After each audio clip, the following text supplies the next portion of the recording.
लेकर दुनिया भर में घूमने के लिए मैंने मजबूर कर दिया।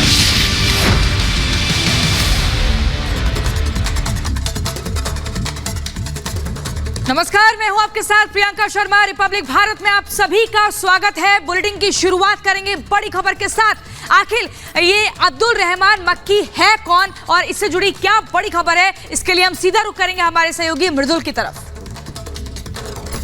बहुत धन्यवाद प्रियंका। इस वक्त एक बड़ी खबर आपको बता दे, अब्दुल रहमान मक्की, इसको घोषित कर दिया है अंतर्राष्ट्रीय आतंकी। बड़ी बात क्या है, चीन ने लगातार अड़ंगा लगाया, लेकिन अब चीन की एक नहीं चली और पाकिस्तान को भी बड़ा झटका लगा है, जिसके जमीन पर आतंकियों को पनाह मिलती है।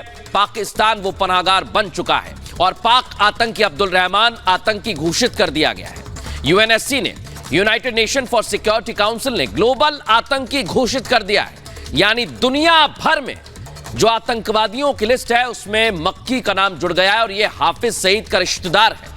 मक्की ने कई ऐसी घटनाएं हैं जो सिर्फ भारत ही नहीं दुनिया भर में अंजाम दी हैं, साजिशें रची हैं, इसलिए इसे ग्लोबल आतंकी घोषित किया गया है। बिजनेस लोन के लिए बैंक गए तो बिजनेस प्लान दिखाइए करके पूछते हैं। बिजनेस प्लान कैसे करना है, इसे प्रैक्टिकली सीखना है तो फ्रीडम ऐप को अभी डाउनलोड करें। तो यूएनएससी ने एक बड़ा कदम उठाया है और बड़ा कदम उठाते हुए आतंकी अब्दुल रहमान मक्की को वैश्विक आतंकी घोषित कर दिया है। यानी कि आतंक का सर्वनाश अब तय है। 1 मिनट की पूरी रिपोर्ट देखें।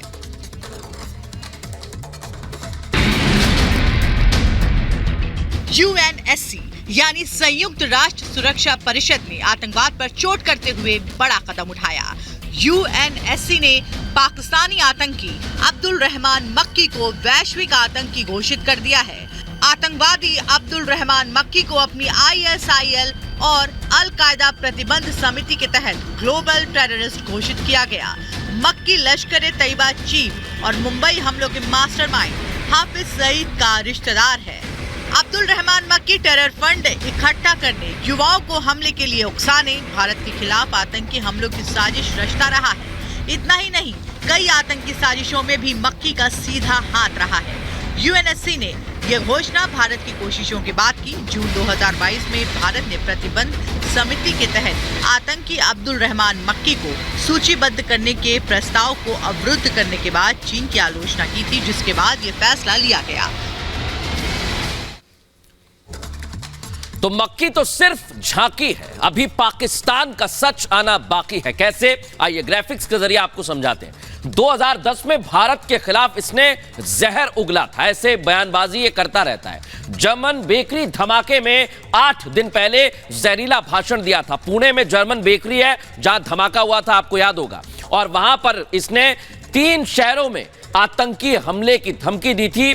पुणे समेत भारत के, देखिए बार बार हम बता रहे हैं, धमकी ये देता रहा है और उसके बाद धमाका होता है। भारत की मांग पर अमेरिका ने आतंकी घोषित कर दिया था, लेकिन जब वैश्विक आतंकी घोषित करने की बात आती है तो चीन बार बार अड़ंगा लगा रहा था। और 2020 में पाकिस्तान में टेरर फाइनेंसिंग के केस में ये दोषी पाया गया। आतंकियों को फंडिंग दी जाती है, उसमें इसे दोषी करार दिया। 2022 में मक्की के खिलाफ प्रस्ताव पर चीन ने अड़ंगा लगा दिया था, वीटो लगा दिया था। और इसलिए हम कह रहे हैं कि चीन की भी इस बार एक नहीं चली और मक्की को वैश्विक आतंकी घोषित कर दिया है। यानी ये दुनिया भर के लिए खतरा है, भारत के लिए भी कई बार ये जहर उगल चुका है।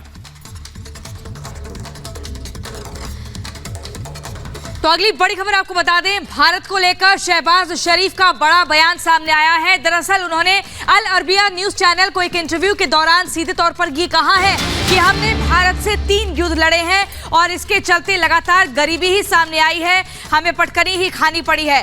3 युद्ध हुए, लड़ाई से हमने सबक सीख लिया है।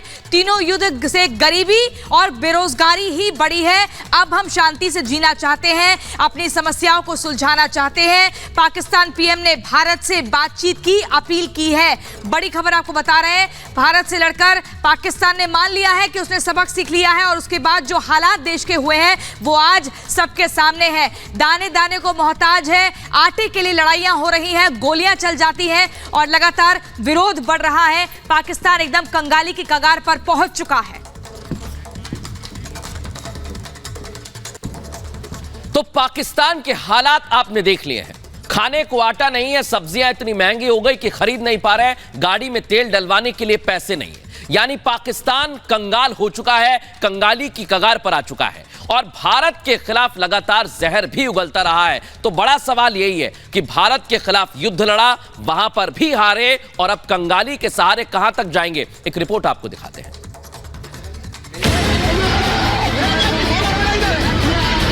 We had 3 wars with India, 3. And the consequence of those wars, as a result, it only brought more miseries, unemployment, poverty.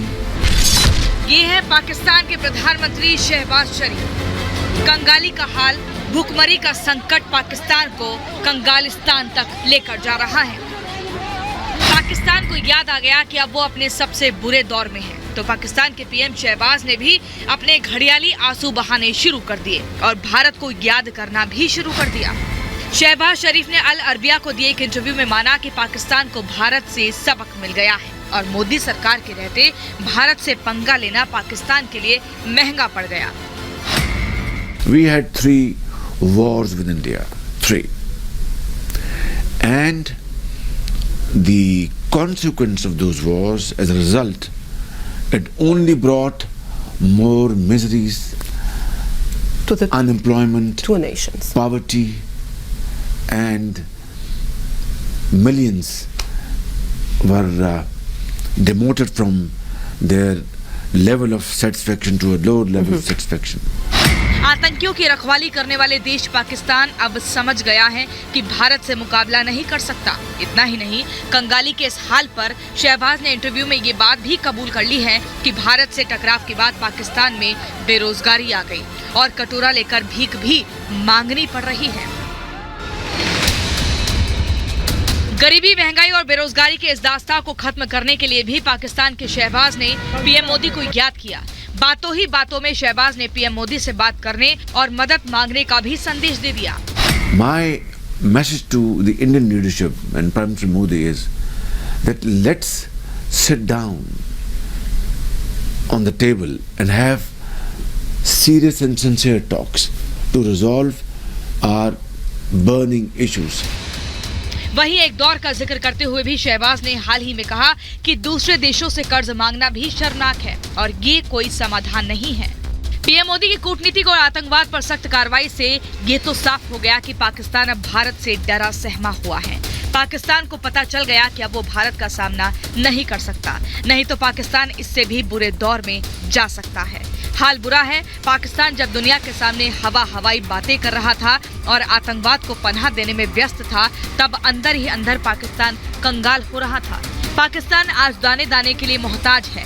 लोग सड़कों पर खाने के लिए तड़प रहे हैं, 2 रोटी के लिए घंटों इंतजार कर रहे हैं। हाल ये है कि लोग अपना पेट भरने के लिए कुछ भी करने के लिए तैयार हैं। इस बीच कंगाली पर शहबाज का ये कबूलनामा पाकिस्तान की हाल की गवाही दे रहा है। Bureau report, Republic Bharat. तो पाकिस्तान भुखमरी की कगार पर पहुंच चुका है। हालात ये है कि पाकिस्तान की जनता ही पाकिस्तान सरकार के खिलाफ हल्ला बोल रही है। बड़ी खबर आपको बता दें, पाकिस्तान के कब्जे वाले गिलगिट में लोग प्रदर्शन कर रहे हैं। जिस तरह के हालात हैं उसको लेकर बिजनेस लोन के लिए बैंक गए तो बिजनेस प्लान दिखाइए करके पूछते हैं। बिजनेस प्लान कैसे करना है, इसे प्रैक्टिकली सीखना है तो फ्रीडम ऐप को अभी डाउनलोड करें।